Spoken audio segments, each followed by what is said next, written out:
Bonjour à tous, on se retrouve aujourd'hui pour une nouvelle vidéo avec Étienne Henry, notre expert en nouvelles technologies. Chaque semaine, il analyse pour nos lecteurs les grandes tendances et les opportunités d'investissement dans les secteurs les plus innovants, notamment celui des énergies renouvelables. Alors Étienne, c'est une des premières fois qu'on te voit sur cette chaîne. Est-ce que tu peux nous expliquer comment tu en es arrivé à t'intéresser à la transition énergétique et pourquoi selon toi elle représente les meilleures opportunités d'investissement? Bonjour Marie-Constance, bonjour à tous. Bah oui, c'est un plaisir de vous retrouver sur cette chaîne avec ce nouveau format. Alors, tu parles de transition énergétique. En fait, je dois vous faire une confidence, c'est l'énergie qui m'intéresse et depuis toujours. J'ai commencé ma carrière dans le secteur énergétique, même dans l'exploration pétrolière. Donc, j'étais loin des énergies renouvelables à ce moment-là, mais j'avais voulu travailler dans ce secteur parce que j'avais bien compris que l'énergie était le cœur de notre économie et vraiment le sang qui fait vivre nos sociétés. Et le secteur du pétrole dans les années 2000 était passionnant parce qu'on arrivait à la fin de l'exploration du pétrole conventionnel et on cherchait par des nouvelles techniques comment est-ce qu'on allait pouvoir racler les fonds de tiroir et trouver les dernières gouttes de pétrole. Et c'est ce qu'on a fait d'ailleurs parce que dans les années 2010, je pense que tout le monde en a entendu parler, on a commencé à faire de la fracturation, on a eu du pétrole de schiste, du gaz de schiste, et ça c'était grâce aux outils de recherche et d'exploration qu'on développait dans les années 2000. Donc ça a bien fonctionné. Mais je me suis vite rendu compte que c'était quand même des solutions de fin de course, de fin de technologie, et que la grande innovation, elle était dans la transition énergétique. Et là-dessus, j'ai pas été déçu non plus, hein, parce qu'avec mon parcours d'ingénieur, je regardais les technos, et c'est vrai que bah, dans les années 2000, même 2010, j'ai envie de dire, la transition énergétique, c'était compliqué parce qu'on utilisait des éoliennes, des panneaux photovoltaïques qui fonctionnaient pas très bien, c'était un gouffre financier, c'était un scandale de subventions et de gaspillage d'argent public. Donc c'était vraiment des décisions politiques et pas énergétiques et industrielles. Mais, à la fin des années 2010, on a passé un point d'inflexion très intéressant, c'était celui du retour sur investissement énergétique. Alors ceux qui investissent savent que quand on investit, on veut récupérer plus d'argent que ce qu'on a mis, c'est normal, c'est le retour sur investissement. Mais ce qu'on sait moins, c'est que c'est pareil sur l'énergie.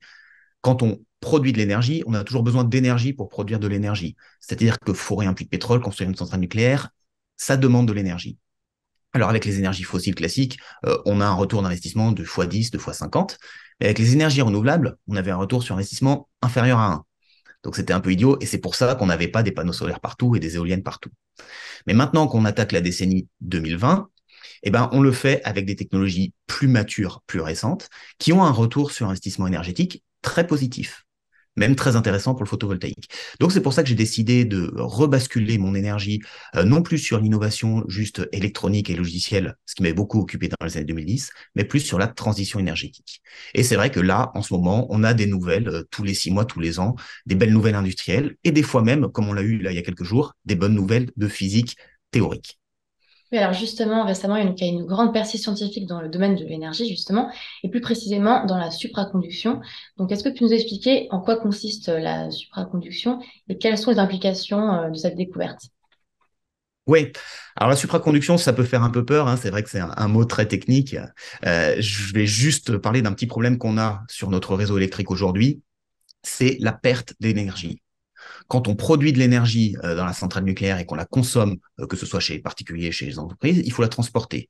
On utilise des lignes à haute tension, hein, on l'a tous vu dans notre paysage. Le problème, c'est qu'on perd de l'énergie quand on transfère, quand on transporte l'énergie dans ces lignes à haute tension.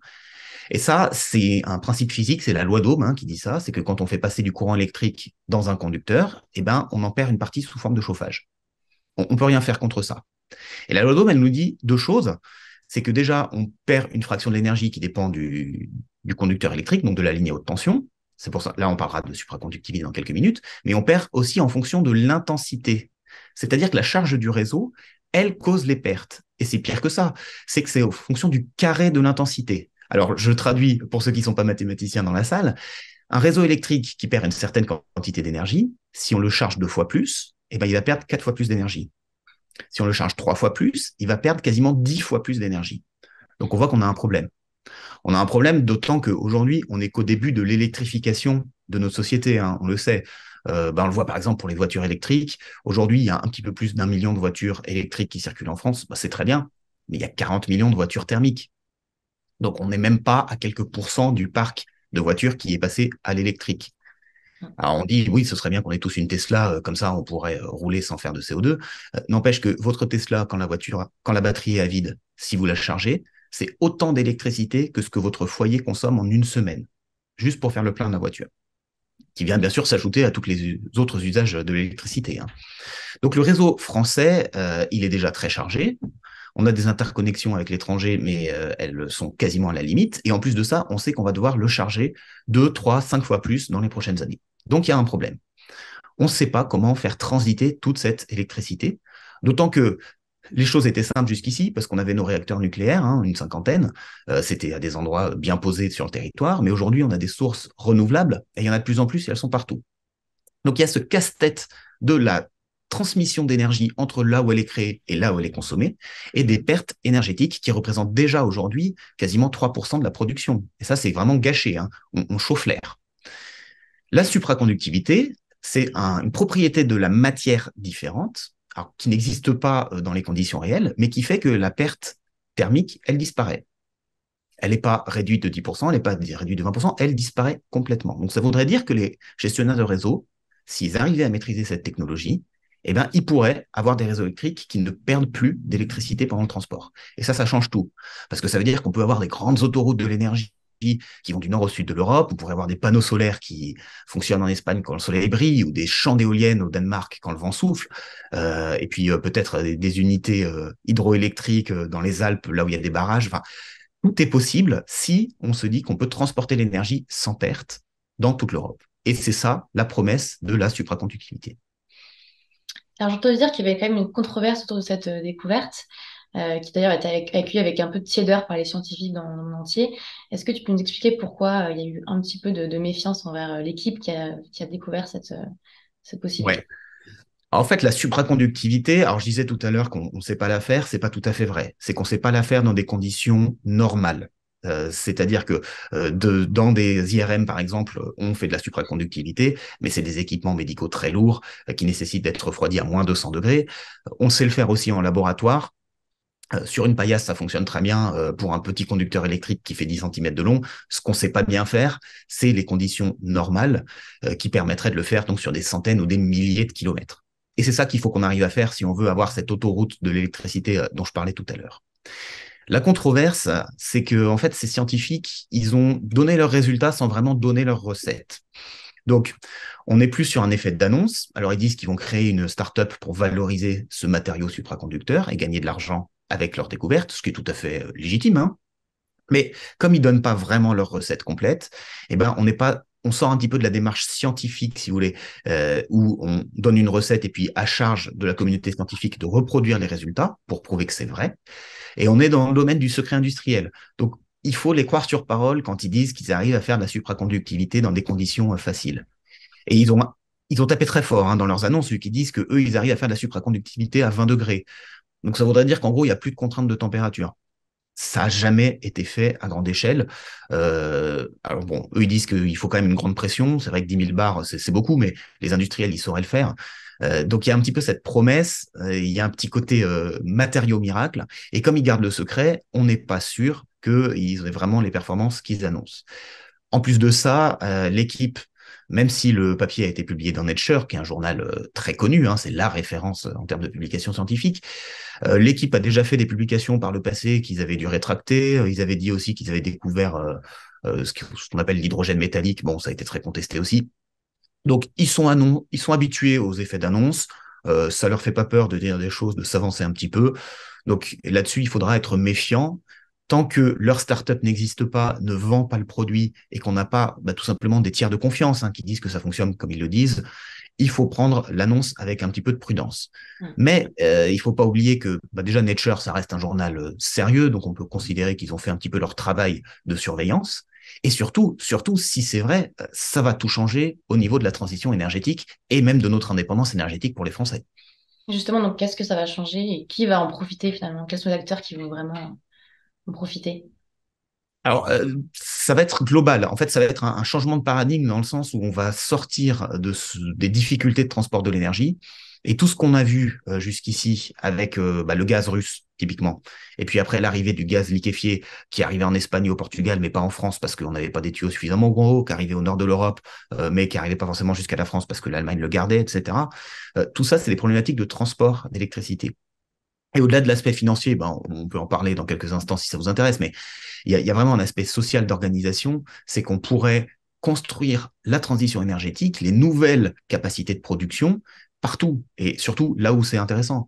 Parce que vous savez, bah, même si on va dans le nord de la France, on voit qu'il y a des panneaux solaires sur le toit des maisons. Alors c'est très bien, hein, l'autoconsommation, l'autoproduction, mais entre un panneau solaire installé à Dunkerque et un panneau solaire installé à Madrid, c'est la même quantité d'énergie qu'il faut pour le produire, c'est le même coût. Pourtant, sur sa durée de vie, il ne va pas du tout produire la même chose. Et le fait qu'on continue à faire des sources d'énergie près des lieux de consommation, là où c'est pas forcément très adapté, eh ben c'est juste parce que c'est compliqué et coûteux de transporter l'énergie. Avec la supraconductivité, si on avait des réseaux d'électricité supraconducteurs, on pourrait vraiment mettre l'énergie renouvelable là où elle est la plus efficace. Et il y a beaucoup de détracteurs de la transition énergétique qui disent que bah oui, il faut multiplier par deux, par trois la production d'énergie pour justement compenser l'intermittence, compenser le fait que bah oui, le vent souffle pas tout le temps, le soleil brille pas la nuit. C'est vrai. Mais si on avait un vrai maillage au niveau de l'Europe, on n'aurait plus vraiment besoin de faire ça. Donc ça, c'est pour l'aspect social. Et puis après, pour l'aspect investissement financier, ce sont vraiment les opérateurs de réseau qui vont pouvoir se faire une fortune avec ça, ceux qui auront accès à la supraconductivité, parce que on va leur demander de construire ces autoroutes de l'électricité, sachant que c'est déjà un petit peu le cas, hein. On sait que grosso modo, pour 1 euro qu'on investit dans la production d'énergie renouvelable, que ce soit de l'éolienne, du photovoltaïque ou que sais-je, on investit 1 euro dans les réseaux. Alors, on n'en parle pas beaucoup parce que c'est pas très médiatique. Et puis, ben, on les voit, les éoliennes, hein, on les voit, les panneaux photovoltaïques, mais les lignes à haute tension, personne ne les regarde. Pourtant, sachez qu'en termes d'investissement, ce sont les mêmes ordres de grandeur, c'est les mêmes montants. En plus de ça, ce sont des entreprises qui sont beaucoup plus concentrées, beaucoup plus industrielles. Donc oui, on sait qu'il y a quelques acteurs qui vont beaucoup profiter du nouveau maillage électrique. Oui. J'imagine qu'il y a des entreprises que tu suis de très très près dans tes différents portefeuilles au sein des publications Agora dans ce domaine justement. Oui, alors d'ailleurs sous différents angles, c'est marrant parce que tu me posais la question tout à l'heure en termes techno et énergie. Euh, Dans le service New Tech Insider, donc on est plus sur l'innovation technologique, je surveille une entreprise qui fait beaucoup d'innovation dans le transport d'énergie, qui a d'ailleurs, il y a quelques mois, fait des câbles supraconducteurs. Donc ils ont essayé. Par contre, c'était encore sur les technos du passé, des technos d'il y a 10 ans. Donc leur câble, il fonctionne, hein, mais c'est courte distance, c'est très expérimental et puis ça coûte très cher. Donc euh, c'est plus un démonstrateur qu'autre chose. Ils se font la main, j'ai envie de dire. Mais s'ils avaient accès à ce nouveau matériau des chercheurs américains, et ils pourraient vraiment déployer leurs câbles partout. Donc ça, c'est plus sur la partie innovation technologique.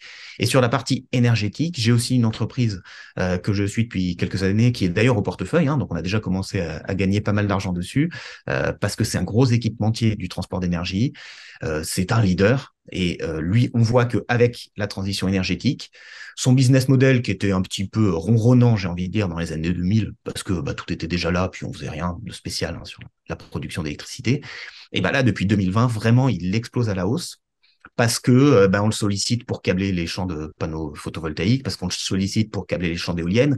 On commence à le solliciter aussi maintenant en France pour les champs d'éoliennes offshore, hein, les éoliennes qu'on met en mer. On l'a vu dans l'actualité de ces derniers jours. Ça arrive. Alors, il y a des cafouillages. Hein, là, on a vu avec l'appel d'offres de l'État qui a complètement capoté, où ils ont réussi à sécuriser 6% du montant total. On a perdu quasiment 1 gigawatt. Bon, ça durera pas longtemps. C'est le temps que nos gouvernements se réveillent un petit peu. Mais on sait qu'en tout cas, les industriels, ils sont là et surtout, ils sont déjà sollicités pour répondre à ces appels d'offres. En tout cas, on a hâte de savoir comment va évoluer cette histoire et cette innovation. Donc, merci beaucoup, Étienne, pour toutes tes réponses. C'était super intéressant. Je rappelle que tu écris chaque semaine pour la Bourse au quotidien. Et donc, pour te rejoindre, c'est très simple. Il suffit à nos lecteurs de cliquer sur le lien en description de la vidéo. Et pour découvrir les 5 valeurs pour doubler votre PEA choisies par nos experts des publications Agora, vous trouverez également le lien en description de la vidéo. Merci encore, Étienne, et à très bientôt pour une nouvelle vidéo. Merci Marie-Constance. Merci à tous. À bientôt.